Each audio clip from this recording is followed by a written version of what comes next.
So thank you for coming to our second real estate webinar on restaurants and the new paradigm.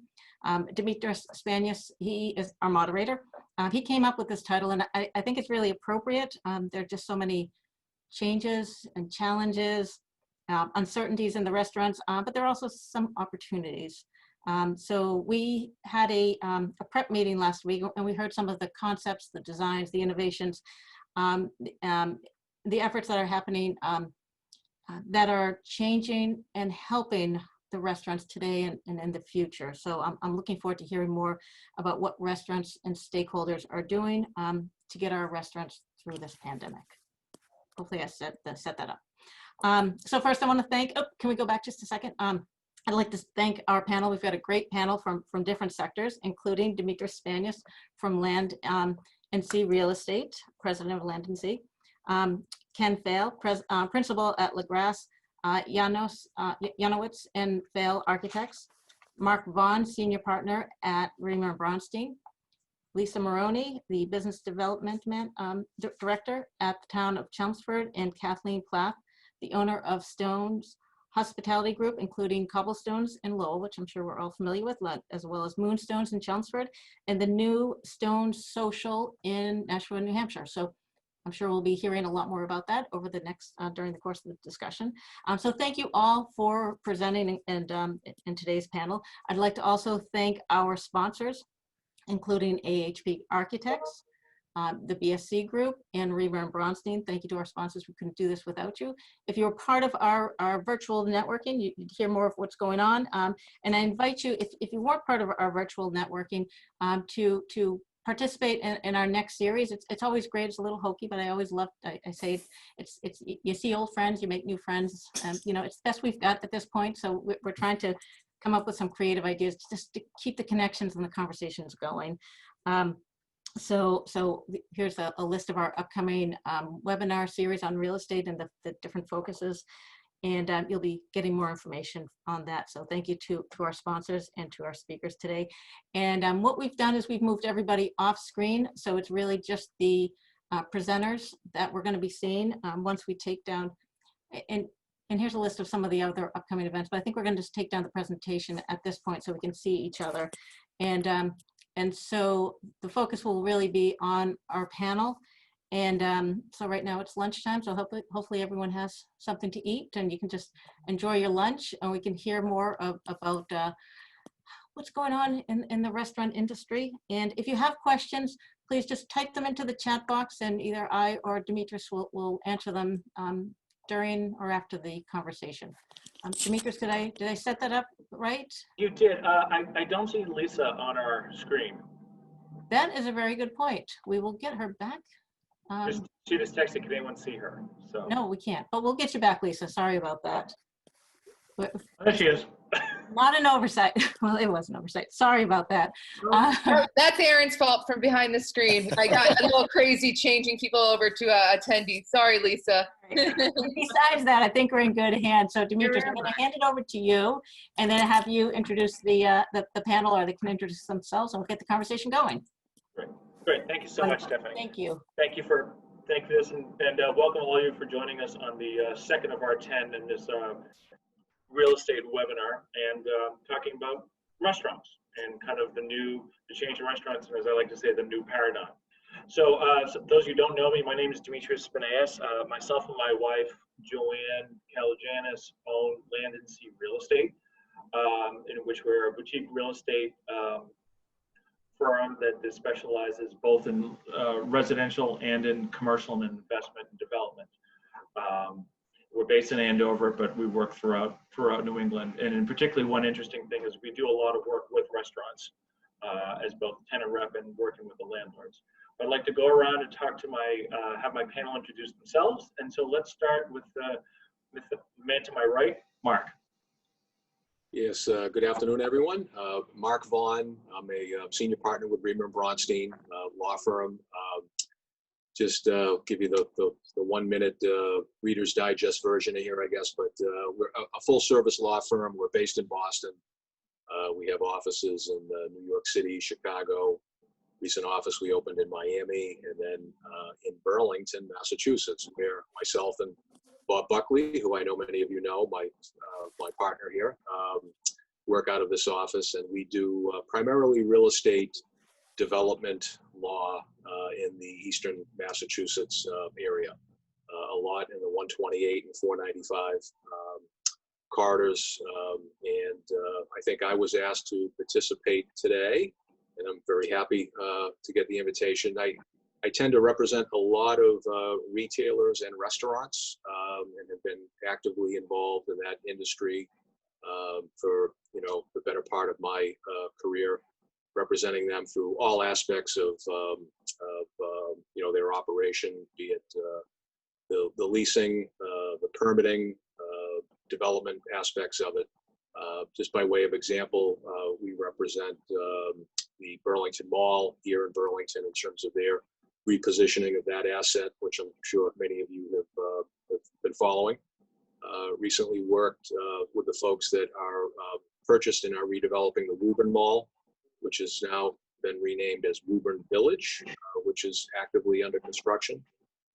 So I've handled a lot of liquor license work and all aspects of kind of that restaurant industry. So pleased to participate here today, and look forward to conversation.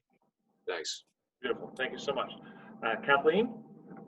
Hi, good afternoon, everyone. I'm happy to be here. Thank you, Stephanie and M3 for putting this together. So my name is Kathleen Plath. My husband Scott and I own Stone's Hospitality Group, which is Cobblestones of Lowell, opened 27 years ago. Moonstones in Chelmsford, which opened 13 years ago now. And then recently, in a pandemic, we opened Stone Social. So the big joke is you can time the markets on when we open restaurants, because we opened Moonstones in May of 2008, and we all know what happened September of 2008. So we've been through challenging times before, but this is really taken the cake, so to speak.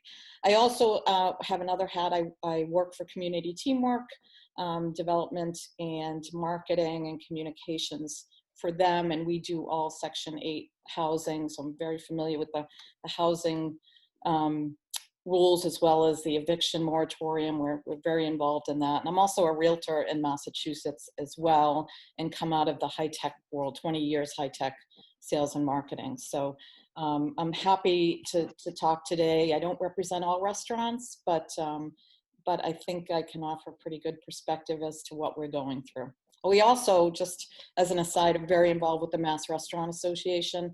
My husband, Scott, has been on the board for probably 8 or 9 years now, and we're pretty much in weekly communications with MRA. They've been a big lifesaver during this time. Great, thank you. Lisa? Hi, my name is Lisa Maroney, Director of Business Development for the town of Chelmsford. It's great to be here today. My role is fairly new. It was created about 2 years ago by the town as part of a movement towards business attraction, filling up empty space, notably for Route 129. We've been creating a branding, a identity in that area, which we can talk a little bit more about in terms of business amenities and restaurant attraction. My background comes from the city of Leominster in economic development for about a dozen years. And my role there was primarily working with the larger corporations. So coming forward into Chelmsford, we have very large notable employers, particularly in the crossroads, but some throughout the community. And townwide, I am providing technical assistance, but more lately, specifically to the restaurants, how to amend, adjust, where is that flexibility that the municipality can offer in terms of our regulations and guidance. So we can talk a little bit more about that. And we're always, and all municipalities are always seeking out opportunities in programming and grant funding in ways that we can support our business base as much as possible, and through teamwork, of which I'm really happy to be here today with this group of people. I really appreciate that. Thank you, Lisa. Ken? Thank you, Demetrius. Good afternoon, everybody. My name is Ken File. I'm principal at LYF Architects, or LaGrasse, Yanowitz and File Architects. We're based in the Merrimack Valley up in Andover, Massachusetts. And we service all of New England. We're a full service architectural firm. And we specialize in retail, multifamily, office, tenant fit ups, and land planning. But particularly for this conversation, we do a lot of restaurants. All the 110 grills come out of our office, though that's not the only brand that we work with. But our ultimate philosophy is to help our clients realize the potential of their project, whether it's a land planning project, it's the development of a new restaurant concept, or it's a tenant fit up. We're all about focusing on our clients' needs and understanding how do we realize the potential of their project so they can get the most out of it. Great, and thank you so much. So thank you again to all our panelists for joining us today. It's interesting. When Stephanie and I started talking about doing this series, I had my plan of what my topics were going to be. This was, of course, pre-COVID. And just to mention, as a restaurants where we're not really in the consciousness, I would have probably put that in with basic retail. However, since COVID, the idea of restaurants and the struggles of restaurants and the future of restaurants is now, I think, something that's very much in our forefront, because I think culturally, restaurants have this incredible impact on our lives, because it is part of our culture, part of American culture, and particularly and part of our community culture. And so having to understand what's happening with restaurants, how restaurants are struggling at this point, and what the future of restaurants are for both development and for liability and for other legal issues, and also for landlords as well, and restaurants acting as tenants. These are kind of important things which hopefully we'll be able to touch on a few of these.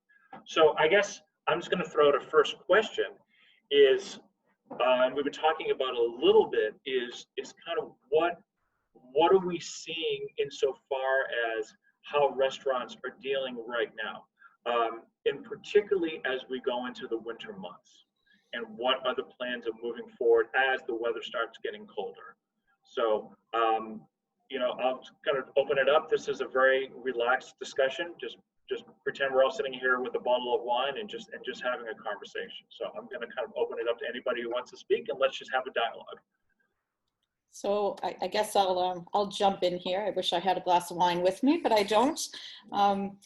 This has been as I mentioned, one of the most challenging times for restaurants. And as it relates to real estate, though, if we think about it, food and beverage and hospitality, those are one of the only things that you can't automate, right? You've seen what's happened with retail, where you can order anything you want on Amazon, but that culture and that experience, you can't replicate that online, right? It's hard to.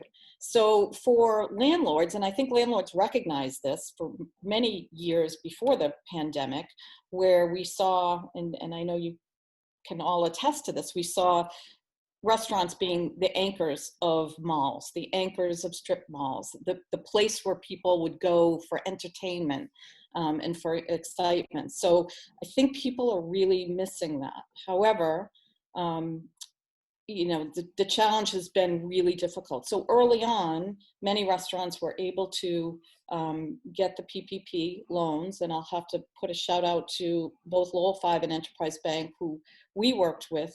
Both those banks were phenomenal. And I think in the beginning, I think the landlords really felt like, oh, great, all these restaurants are going to get this PPP money, they'll be able to pay us rent, right? And so I think there was a reluctancy on landlords' parts to really work with restaurants. And I think over time we've seen that change a bit, because number one, the PPP did not have to go to pay rent. You could use it all to pay your employees if you wanted to. And I think in the beginning, nobody knew how long this was going to last. So I think at least what we're seeing now is landlords willing to work with us, where we had some challenges over the summer with one particular location. Another location, we own our building, so we have a lot more flexibility. And then the newest location essentially is, that landlord has really truly been a partner. If there's anything I can emphasize throughout all our discussions today, is that the landlords need to be partners, banks need to be partners, our customers need to be partners in this with us. We're all in this together. I know it's a cliche, but we truly are. And so we've been able to, negotiate a percentage of sales in one instance, which would help us. There's a sweet spot for restaurants between 6 and 8% of sales should go towards rent level. You're going to do okay no matter what your sales are. However, if you can't, it's going to be very difficult. So our hope is really that we can, and I would say for any restaurants, to really keep those partnerships, keep talking with the landlords. I recently had a discussion with Bob Luz, who's the executive director at MRA, who is essentially saying if it's about 50-50 in terms of landlords' willingness to work with restaurants. And I think there was an automatic impression that, well, landlords have all the money and all the flexibility in the world, when they don't. They have mortgages as well. They have partners. So we really have to work at this together. And we've been trying to do that and trying to work with customers and do all our marketing and everything. But it's difficult. I feel like I'm touching on a lot of different things we're going to talk about. And one of them needs to be the labor issue as well, that we can get to in a bit. Oh, excellent. Thank you. So Mark, I'm going to kind of throw this to you. As Kathleen was talking about, restaurants and landlords and that kind of dynamic. And insofar as maybe either in Burlington or some of these other locations, what are you seeing insofar as what those negotiations or what that relationship might be going forward? Yeah. So I think Kathleen actually touched on a couple of themes that I've been talking about for years in the context of restaurants truly have become the anchors and the linchpins for successful retail redevelopment and mixed use opportunities. I mean, you don't have to look far to see examples of that where, the Burlington Mall, you had Sears there, you had Filene's at one point, which is now Nordstrom, you have Macy's, Lord & Taylor. No more Sears, no more Lord & Taylor.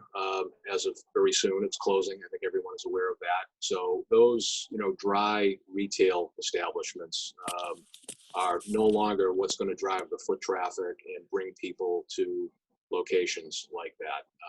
It's all about experiential retail. I mean, that's what you hear today. So I don't think that that's going to go away. I think, it's a pause button that's being hit for, unfortunately, a longer period than everyone wants to see it hit right here. But, until Amazon Prime can invent a way for one to be able to go out and eat, that's always going to be something that people want to do. And as I've indicated before, too, I mean, I think that there is a lot of money that's sitting on the sidelines right now in terms of consumer spend money that they have not yet been able to use. People aren't traveling, they're not going on cruises. So I think the one thing people do want to be able to still do to, reward themselves and their family, if you would, is be able to go out and enjoy a meal. So I guess as it relates to the whole landlord-tenant dynamic, I think, landlords understand that this is a very challenging time for restaurants. It's very expensive to build out a restaurant, as I'm sure Kathleen knows. The cost of construction is much more on a per square foot basis than, just about any other asset class that's out there. Maybe, life science and lab space might be, the most expensive, but, between the kitchen and, everything else. So I think landlords, certainly the ones that I have been dealing with, recognize that this is a challenging time. Let's try to work through this. Is there a way to maybe, suspend rent payments if business is down? I mean, I think that different forms of restaurants are suffering a little bit different than others. I've heard that, pizza restaurants, for example, probably one of the only ones that is, across the board are actually not suffering all that much. Their sales are down a little bit, but not much. But, if you go through the different classifications of restaurants, certainly, by and large, they've been impacted. But I think landlords working with tenants to be able to optimize the utilization of outdoor space. That has been, very well received. I think that, everyone, and rightfully so, I think gives credit to the municipalities for working so proactively to be able to do that. But I think a lot of the landlords deserve credit as well for being able to, modify some of that public space or the parking area, sidewalks to be able to make that happen as well. So. No, I think that's great, and actually that kind of leads into my next point, which I was going to throw to Lisa, but also and Ken can kind of take it at the 50-yard line into the end zone. So insofar as how the municipalities have been dealing with restaurants in their outdoor spaces and how the municipalities have been supporting it, and then kind of maybe moving it to Ken insofar as answering about how restaurants are redesigning that space and how they're making it liable to, or reliable, I should say. Liability is another point, but reliable to have functional outdoor space, and what are they doing starting in indoors as well, moving forward into the cold months. So Lisa, I'm going to start with you on that. Well, in these terms of a municipality, we have to work in a platform that applies to all. It's not that we're addressing one particular restaurant challenge. However we make these adjustments, it's got to be something that is an application that supports town-wide need. And it's very challenging. One of those ways we've kind of pushed through it is noting that Chelmsford never really shut down in terms of operating as a municipality and issuing permits. We went remote. We were operating remotely. Building department was still operating through the social guidelines and issuing permits all along. And as this pandemic, kind of got a little bit unwieldy, my colleague Evan, he reacted in a way where we can relax some of our signage ordinance to allow more temporary signs, more A-frames on the sidewalk, more banners, a little bit, way to let people know, open for pickup, open for takeout. That was a really, really important thing. We did some other very small measures by way of social media to encourage community participation for takeout. But, jumping back to the drive-through restaurant situation, we really responded to that demand for drive-through. And in our largest cluster of business, we have no amenities, we have no food. Every business that's moved out has pointed towards the common denominator of no restaurants. So Evan moved forward in implementing specific conditions to allow a drive-through restaurant, of which the first one coming in is Pressed Cafe. So we do require outdoor dining, indoor dining, reusable flatware. Our drive-through requires a different limited menu, so we don't have a lot of queuing of cars, things like that. But what we're trying to do is stay very engaged with our restaurateurs, hear from them, learn where we have influence, where we can create change out into the community. We have, very specific database in direct communication with all the restaurants. I don't know if Kathleen can attest, but we try to communicate continually as things change, specifically to the restaurant industry. We're open to feedback in ways where the restaurants feel we can do more as from a municipality standpoint. I can attest, Chelmsford, you've been wonderful in terms of the signage and everything as well. And we can get to that topic, but there's definitely, I think, some creative ways to help all our restaurants. Great, thank you. And so then Ken, I'm gonna lateral pass it to you. Yeah. Insofar as it's football season, so hence all the references. So pass it to you and say so the towns are doing certain things, and I know every town's doing it a little differently.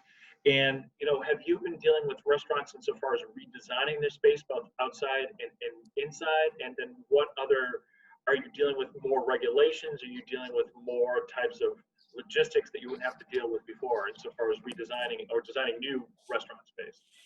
Yeah, it's interesting. During this pandemic, we've actually signed on more new restaurants, folks that are looking to do new concepts, and each restaurateur has asked us to max out their seating capacity, and they will deal with COVID regulations on their own in terms of operations. But in terms of design, it's still all about the experience. At the end of the day, that the restaurant's looking to deliver. And so, a lot of the restaurants that we're dealing with right now, definitely outdoor seating is a big deal. All the 110 grills that we do all have, particularly when they're standalone, all have a dedicated patio for their space that has an experience to it, a fire pit, casual seating outside. Again, it's more comfort at the end of the day. And the same thing with the Aviva Cucinas. Again, it's creating a patio space. We're working on a higher end restaurant right now in Revere, and it's a lot more outdoor seating, almost twice than what they can get inside. So it's a lot more. Obviously, there's a lot of cooperation with the city on that. But again, it's more about the experience, this inside-outside experience. There's the base building architect had designed big open garage doors for a certain portion of the restaurant to allow that interaction to go in and out. And then, we have done some drive-through work, retrofit-wise for some retailers. Right now there's a corner, it's only 1,200 square feet, but they're big pieces, they need a drive-through. And so the landlord is putting in the drive-through for this existing building. We're doing the modifications for it. I think the big thing for like drive-throughs is it's changing people's perceptions of what a drive-through is. I think everyone's conception of a drive-through is McDonald's or Burger King. That it's unhealthy food, and that's not really the case. So I think that's a public perception thing that needs to change, and people need to be educated about. And when it comes to the design, additional design, I mean, obviously, the mechanical systems, it's about filtration, it's about air changes. But the changes we've done on renovations, so we've done some renovations currently for some restaurants. It's been more about the finishes and giving a new updated look to kind of reinvigorate a certain restaurant. But all the design concepts have all been coming more comfort. And I know, Kathleen, we've talked about this in our pre-thing, but it's about comfort food. Some of the descriptions we got, we're doing a brewery and tavern and restaurant up in New Hampshire. It's farm to table. It's an extension of the farm. We've done an extension of a marketplace that's expanding their experience. It's American craft foods. It's street market food from the Middle East. It's those comfort foods that they're seeing people want to experience. And I think the reason why these restaurants are looking to design right now is, they're seeing an opportunity too, that there's an opportunity to start something here. And that there are restaurants that are going out of business, which is unfortunate, but then that leaves a void as well. So if I could, Ken, just touch on what you said, because you are correct. I mean, these ideas that these restaurateurs had came well before COVID. I mean, Right. Our concept for Stone Social, we had been working on for a few years, and really it was a result of seeing changes in the restaurant industry, the increased cost of labor, increased cost of food, increased cost of rent. Everything was changing, and contrary to popular belief, profit margins on restaurants were not that great to begin with. And so over the years, we saw the profit margins decline. So how can we come up with different ideas? So smaller footprint, ways to eliminate and respond to the public's want for more casual. So you hear concepts coming up now that they call it fine casual or fast and fine. Or this morning, Scott just heard one was polished casual.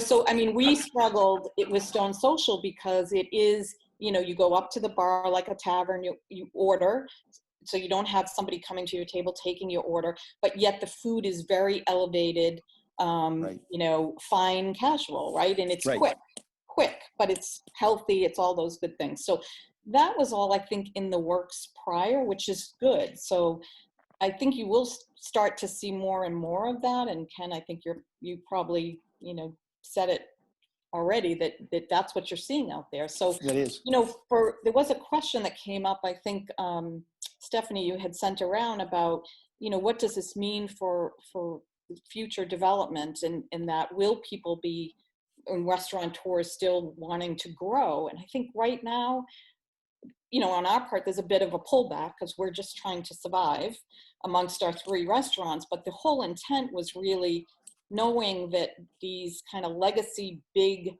6,000 to 12,000 square foot restaurants are not the future. So Cobblestones, Moonstones, not the future. Stone Social is. And so we are, even though we're crazy busy trying to keep up with everything now, we are still looking to grow that concept. And we feel like that will be a concept in the future. And if by golly, we could get a drive-through, all the better. We would love that. But it is, you have to change people's perceptions about drive-through, about this new concept of fast and fine. Yeah, and I can just jump in as well that, what we're seeing is a lot of restaurants pivoting a little bit in terms of their design, how they change things a little bit. Particularly, I'm dealing with one restaurant right now that's under construction where they just reached out because they want to put in an outdoor window that would be a customer pickup. So this is a fast casual type concept. It's under construction.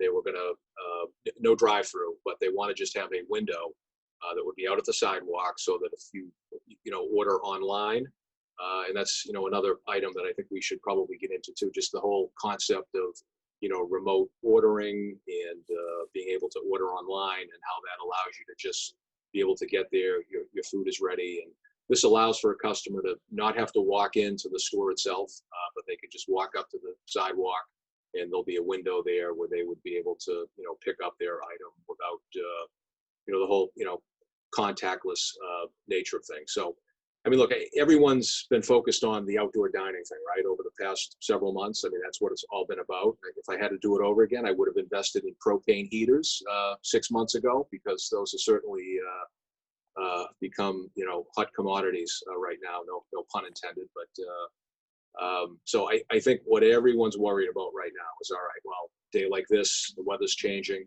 This past weekend was great. A lot of outdoor dining taking place, right? But now that the weather's starting to change a bit, how are these restaurants going to be able to adapt and evolve?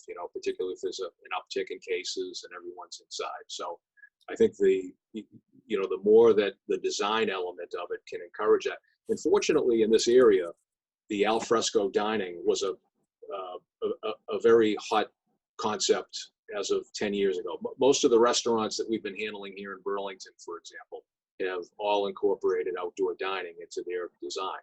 So, which has been great. It's allowed them to be able to work in this environment. You look at Tavern in the Square, for example, right here in Burlington, they have a large expanded patio there. Tuscan Kitchen, same thing. So, I mean, there's a lot of them that have been able to, utilize that. Going forward, to the extent that they, need to maybe invest in some ability to have some, temporary coverings and tarps and, enclosures to be able to elongate that season a little bit as much as they can. I think you're going to be seeing some of that. And just on the drive-through topic, I know the gentleman, spoke earlier in the before the seminar started about Westford with, the drive-through concept there. I think whoever said it earlier is right. I mean, everyone is familiar with one drive-through that gives every other drive-through a bad name, right? So whether it's a Dunkin', a McDonald's, a Burger King, but I think there needs to be more of a recognition that in select certain instances, it's not a bad thing. I mean, it's not a bad thing to have a drive-through particularly where you can accommodate the queue within the property itself, so it's not backing up onto the main road. I mean, that's a legitimate issue when you have a drive-through that, you know, backs up into the street, can impact traffic, public safety and whatnot. But as far as new designs where you can maybe even, you know, accommodate a double drive-through where you be able to handle that flow, I think that that's something that people need to be a little bit more open-minded about, that it's not necessarily a bad thing to be able to, you know, allow for that in the future. Yes. And that, actually, and that, go ahead, Ken. Go ahead, oh, Ken. I was just gonna say that, you know, like that double drive-through, you know, those kind of things happen so early on in the site planning and of a development, you know, whether it's a portion of something or a standalone, those pieces are really critical at that point to think, like, for a developer to think about those lines early so that it'll attract a certain restaurant later on. I mean, there was just a couple things I wanted to kind of pick up on. You know, none of our restaurants are more than 5,000 square feet. Everybody is much smaller than that. And, you know, as, you know, and a big piece of the takeout portion of this, a bunch of the restaurants that we're working on located in multifamily developments. So there's built-in clientele for takeout.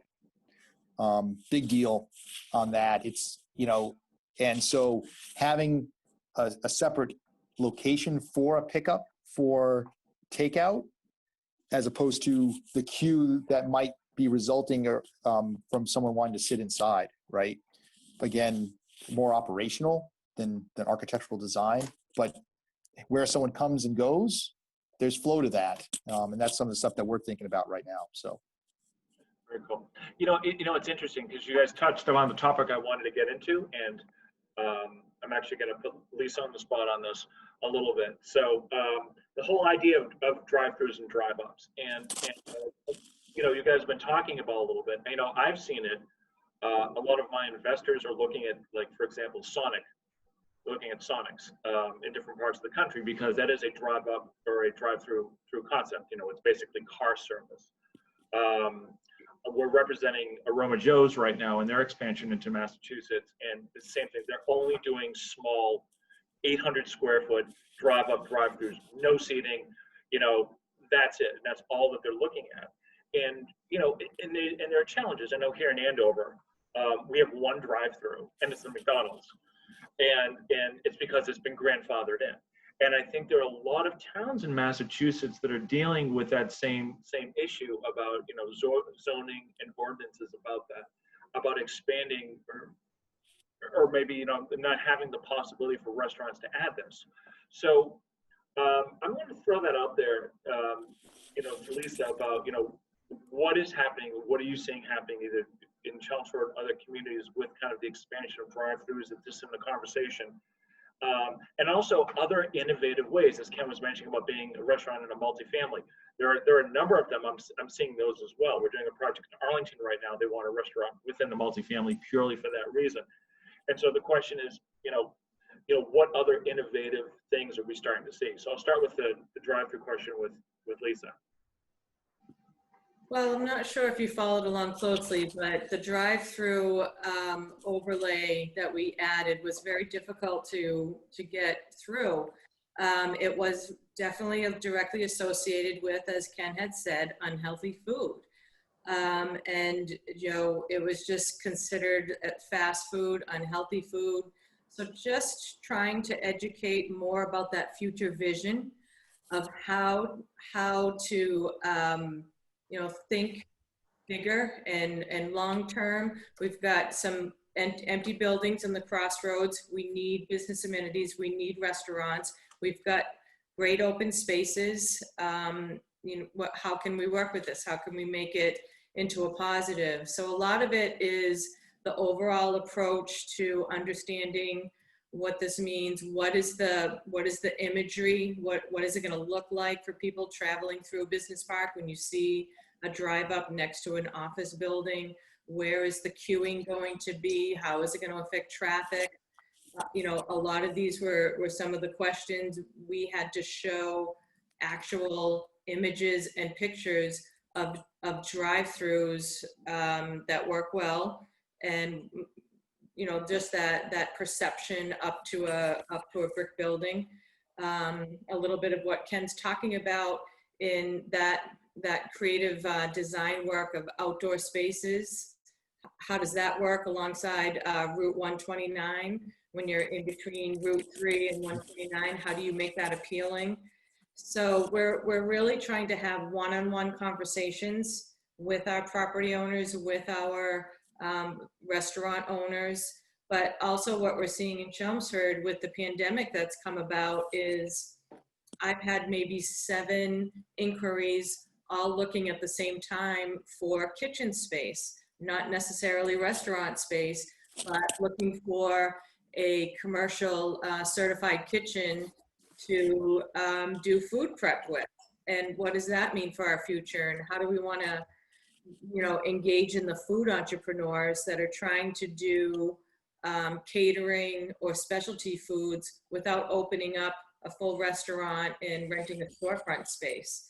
And also what's coming forward is investors watching the market, waiting to see what locations aren't going to survive the slowed reopening process, what's not going to survive the winter outdoor dining and restaurant space. We have investors that are watching very closely for their next opportunity to take up some valuable, high value market space as well. We're mindful of that, and we know that as the municipality makes these decisions and engages with the business community, it sets the course for the future and how we support our businesses, specifically restaurants as well, with the walk-up windows, the drive-through restaurants. How can we support that creative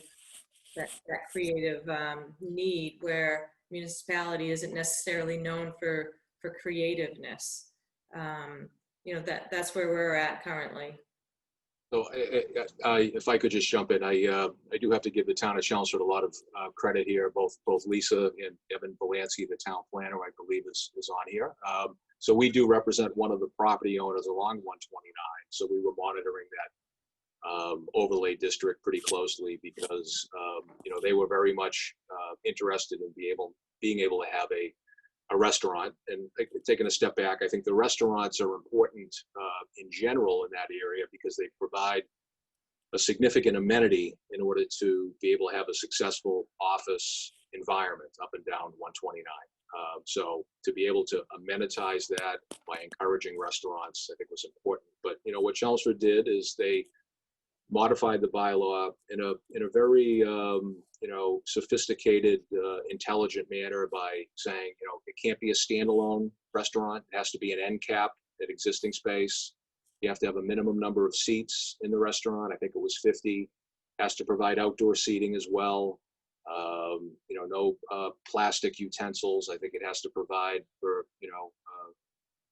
traditional silverware. So not, as I think Lisa said, to be able to provide, the unhealthy type of concept. So in this instance, the property owner that I'm working with, they have Press Cafe that's looking to come in and occupy that space for a drive-through. And if you've eaten at Press, I don't think anyone can say that it's unhealthy fare. It's probably the exact opposite of that, right? But so they definitely went about it the right way, in a thoughtful way, to try to balance all of those competing interests.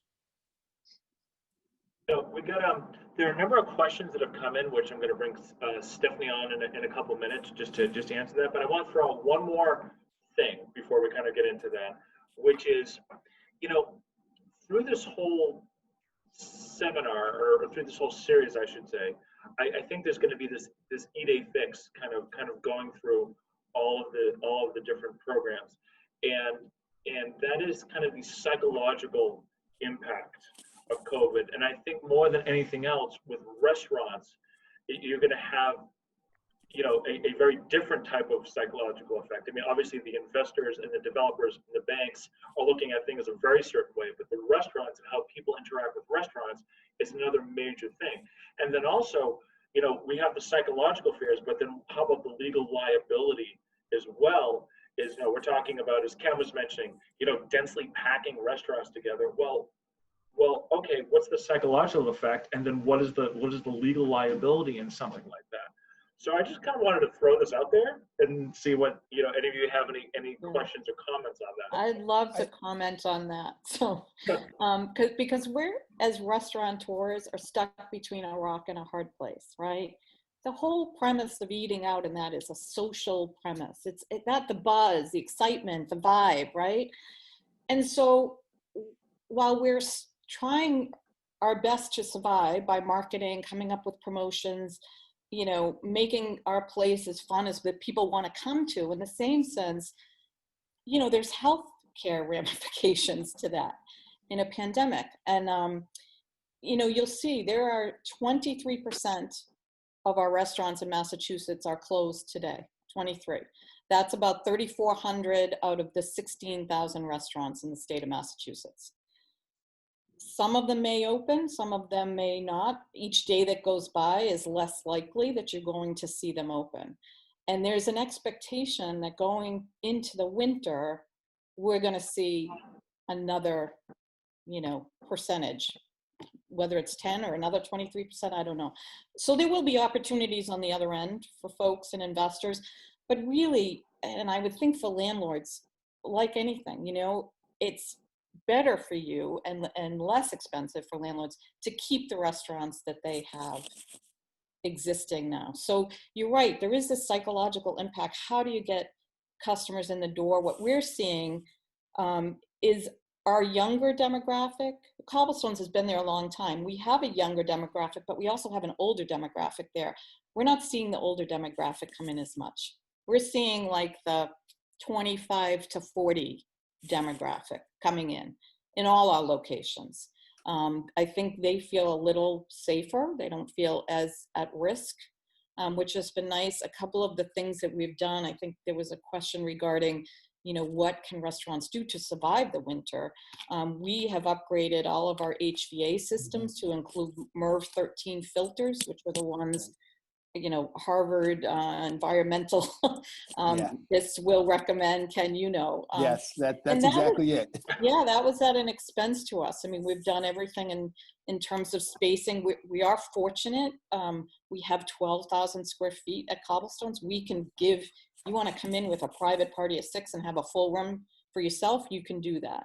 Our other locations don't have as much space, but we've, you know, we have to follow all of the health safety regulations, but still struggle with, you don't want to make it so, you know, omnipresent and so like you're walking into a, you know, a healthcare facility either.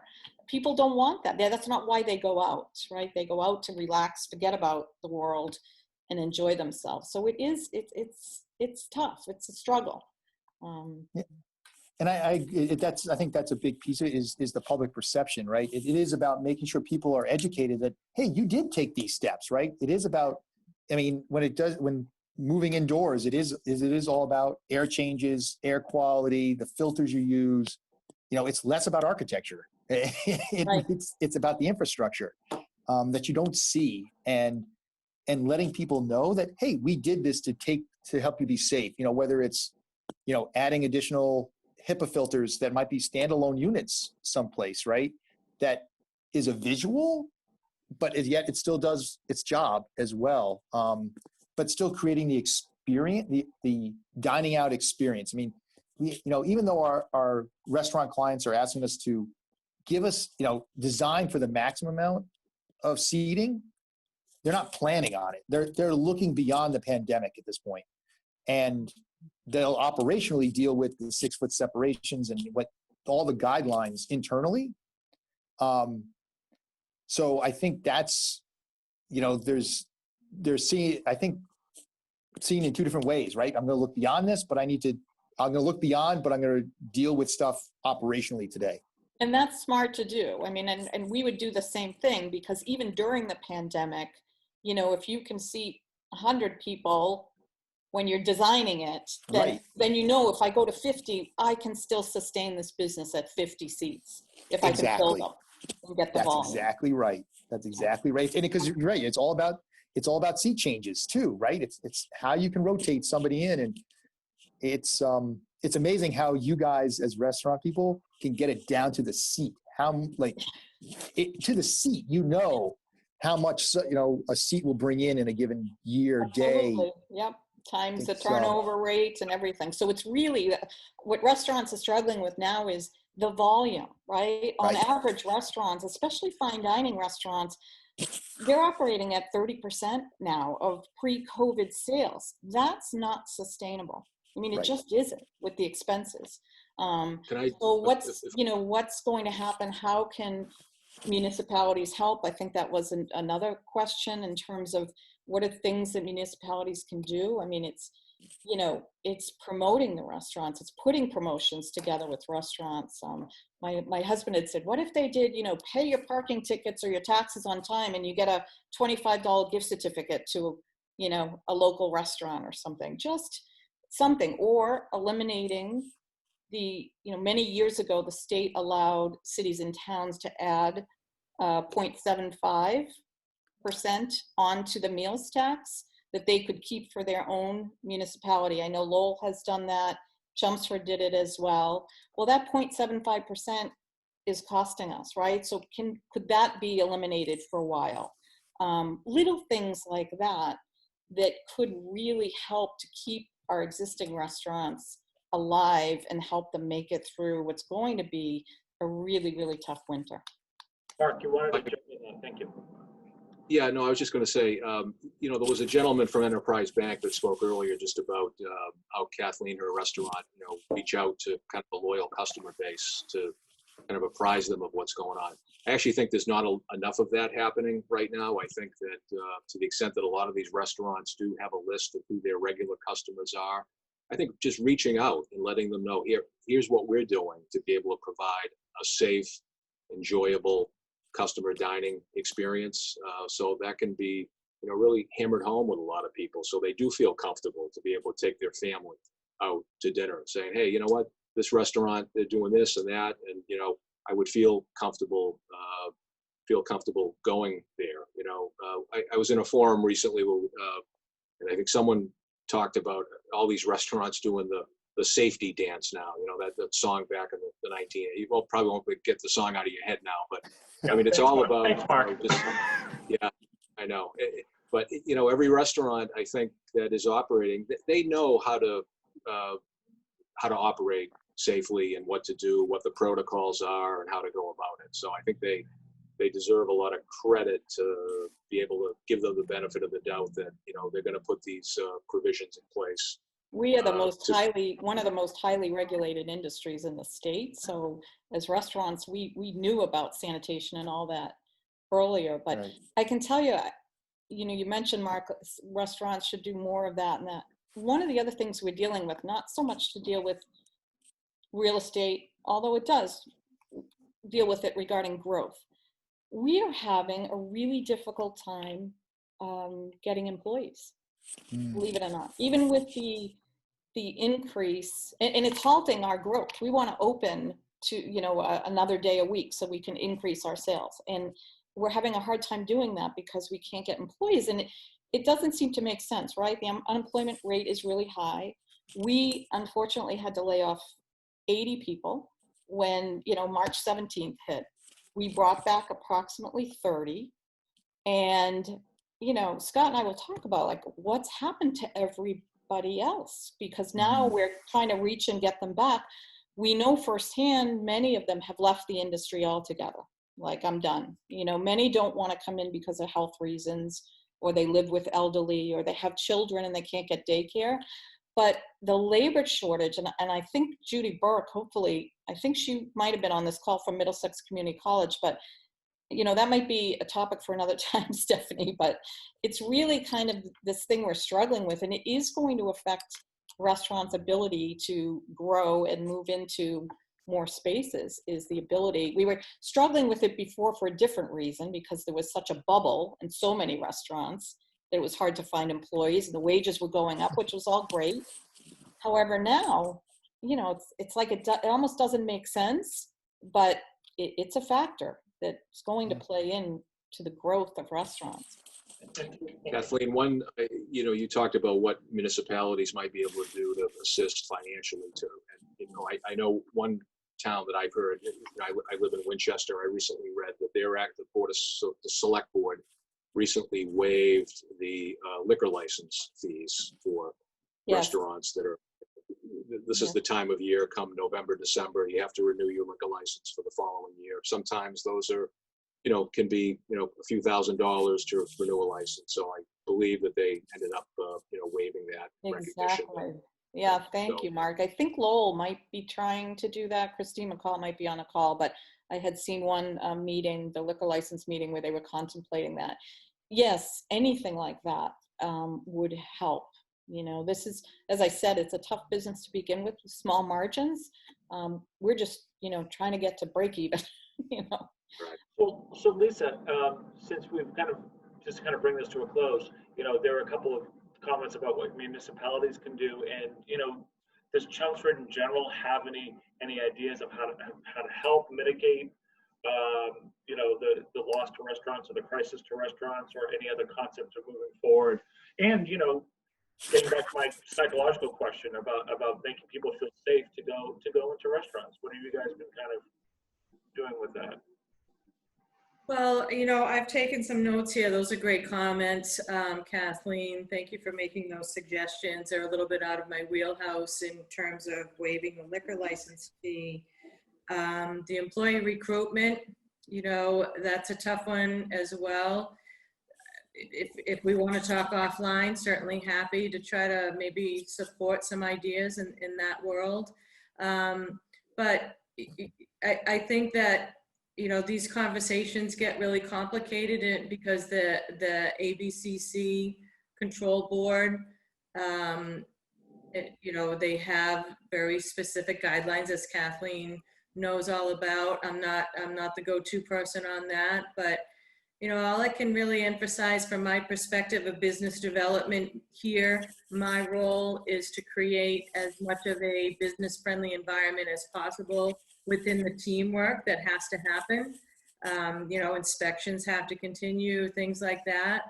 But we're definitely open to having some direct conversations and learn ways of what we can do as a municipality to continue to be a team player and help the restaurants survive. And this is probably the most difficult combination of experiences between COVID.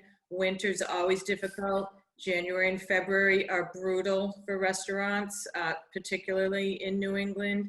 So, we're just trying to be readily available and not avoid the difficult conversations. Sometimes it's just not good news, but we're trying to do everything that we can. We're applying for grants constantly. We're not, we realize that loans aren't the answer for everyone to make it. So we're trying to reach for as much grant money as we can wherever we qualify. And I'm just trying to make myself there to be a part of the process. It's high anxiety time. I don't like to watch any of our businesses struggle, but we are trying to be adaptable wherever we can. Beautiful, thank you. And so, Stephanie, I'm gonna ask you. I know we've touched about a lot of topics. Are there any questions or comments in kind of the chat stream there that you think would be something to add to this or anything else? I'll leave that to you. First of all, this has been a great conversation, and I think it has brought up a number of questions. But I think the more you guys talk, you do seem to answer the questions that are being brought up. But I do want to shout out that if anybody has questions, this would be a good time to put them either into the chat or the Q&A box. But I do want to, just because winter's coming, it's on everyone's mind. And I know that this was touched upon, but if there's additional information that you want to add to it, because it has been asked in a number of different ways, just in terms of what restaurants should be doing, and municipalities as well too, but to prepare, whether they're infrastructure changes, the plexiglass we hear about. Ken, I know you mentioned the HVAC, other ideas in terms of what restaurants can do. And I'll also throw out another question, which is different, but again, I think it's going after creative ideas. of ways that people can pick up food by walking or biking rather than cars. So the two different questions, but both getting after what are the creative thoughts out there? One, and I think I saw a question posted on the Zoom there, but one thing that I'm hearing some restaurants talk about is the importance of elongating the kind of peak dining hour a little bit. So, if you're constrained by the number of tables that you have and the turnover requirement that you can only turn over a table so much, and you're trying to limit people to an hour and a half to have dinner, what can you do to maybe incentivize them to come in for dinner at 4 o'clock as opposed to 5, or a little bit later off of that traditional dining peak, be it dinner or lunch. And with everyone working from home, or the vast majority of folks still working from home, that have that maybe additional flexibility to be able to take their family to eat a little bit earlier or later, as the case may be.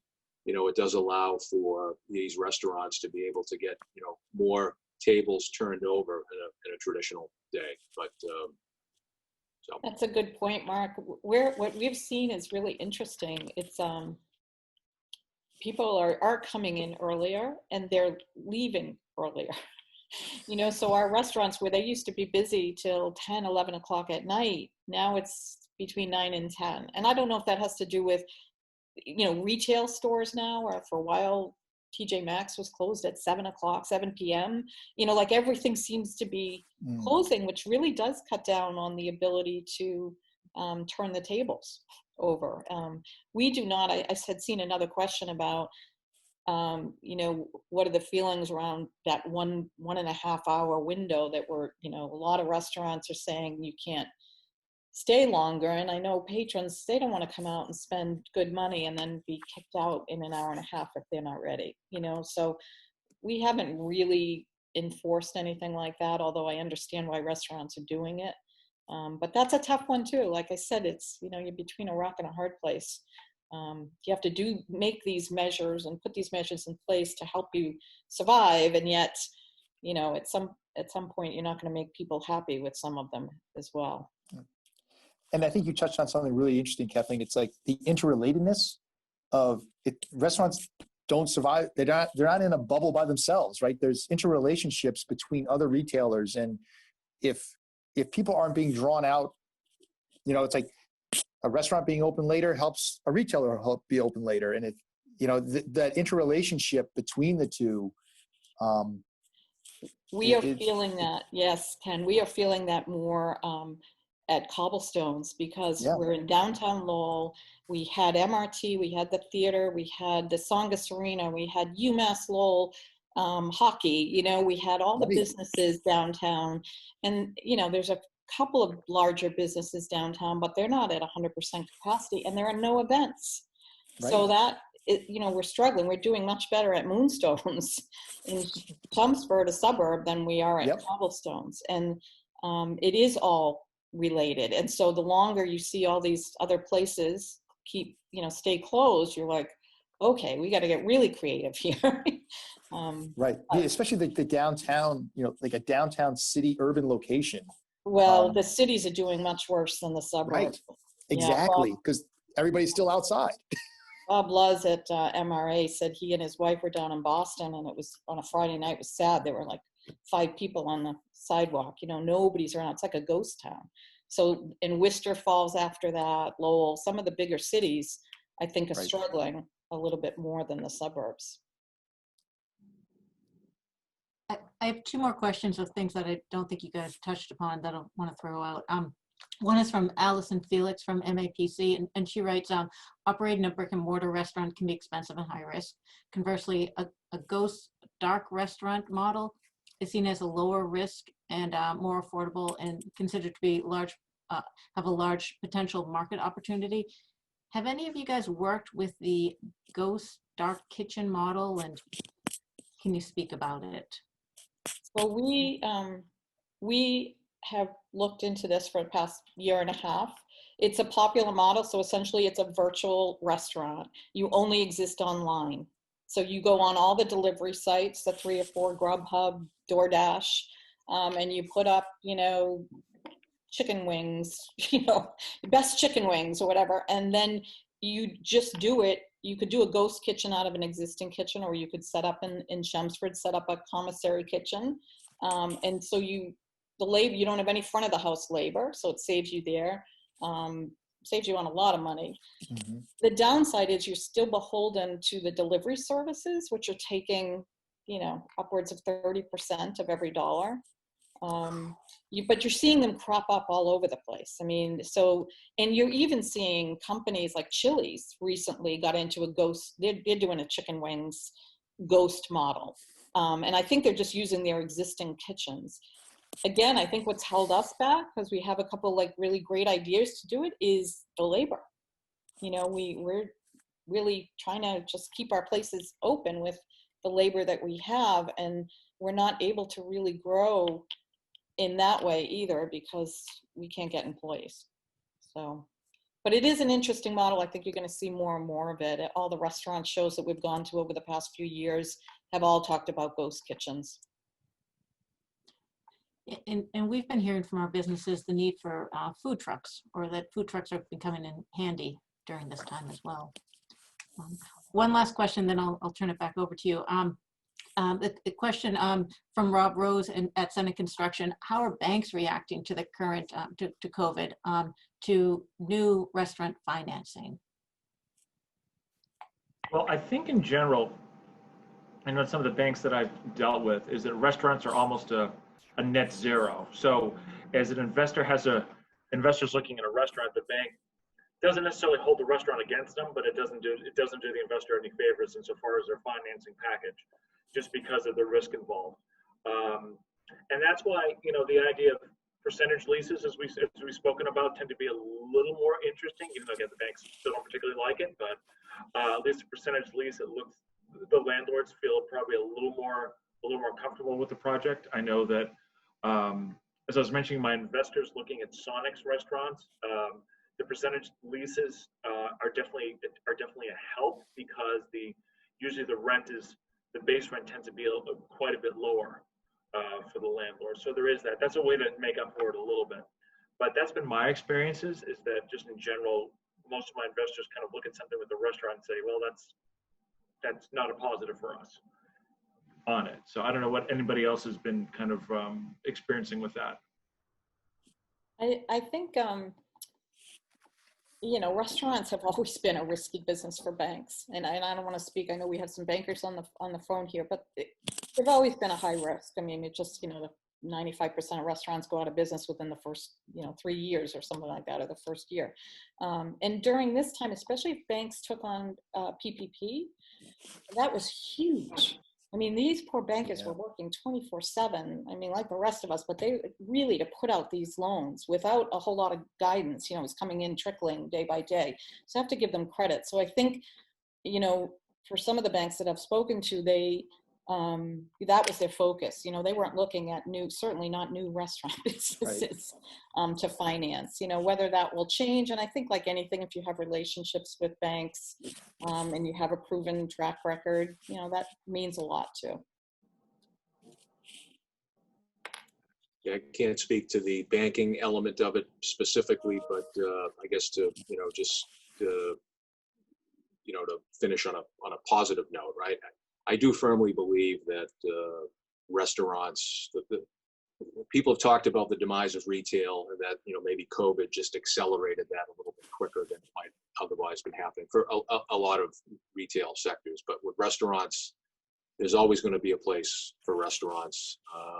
People want to go out and eat. They want to have that enjoyable dining experience. And I think that when this, starts to wane a bit with the vaccine and the therapeutics and everything, I think that is going to be the first thing that people choose to do when they're able to go out. And not that you can't dine safely now. I don't want to suggest you can't, but when some folks feel that it needs to be a little bit more safe, that is going to be the first thing. It's that instant gratification that they can do. So I think the future of the restaurant industry is still solid, although there's going to be some bumpiness along the way. And I will say, to kind of add that into a positive note, is that I remember it may have been 3 months or something like that until my wife and I decided to actually go to a restaurant. We went to a local one here in Andover and sat outside. It was just almost like this sigh of relief, like, oh, okay, now we can enjoy this. We felt safe. You know, the food was good. We were supporting the local restaurant. I was like, yeah, this felt good, and you know, we're really happy that we could have done that. So thank you so much for all of you. I know we went a little bit over, as these conversations tend to go, but this was such a dynamic panel, and I think we covered a lot of ground here. And I knew the four of you would be great. So this worked fantastically. Again, I want to thank, you know, Stephanie and Aaron and M3 for hosting this real estate webinar series. And so Stephanie, I'll hand it over to you. Well, I want to thank you for leading the discussion, though, Demetrius. It's always a great conversation, and I'm walking away with a lot of ideas. Lisa, I think we need to get our municipalities together, kind of share some of these ideas and see how we can all work together to improve things for the restaurants as well. Ken, thank you for all the innovative thoughts. Mark, thank you for having us end on a positive note. And Kathleen, I want to know how we can all get onto your email list, because it seems as though we all need to be aware of the different specials that you have going on as well too. So maybe if you can put that in the chat box, that would be helpful. So again, thank you to the whole panel for the conversation. Thank you to our sponsors as well too, including AHP Architects, Raymer and Bronstein, and the BSC Group. We appreciate your support. And I think that's where I'm going to leave it.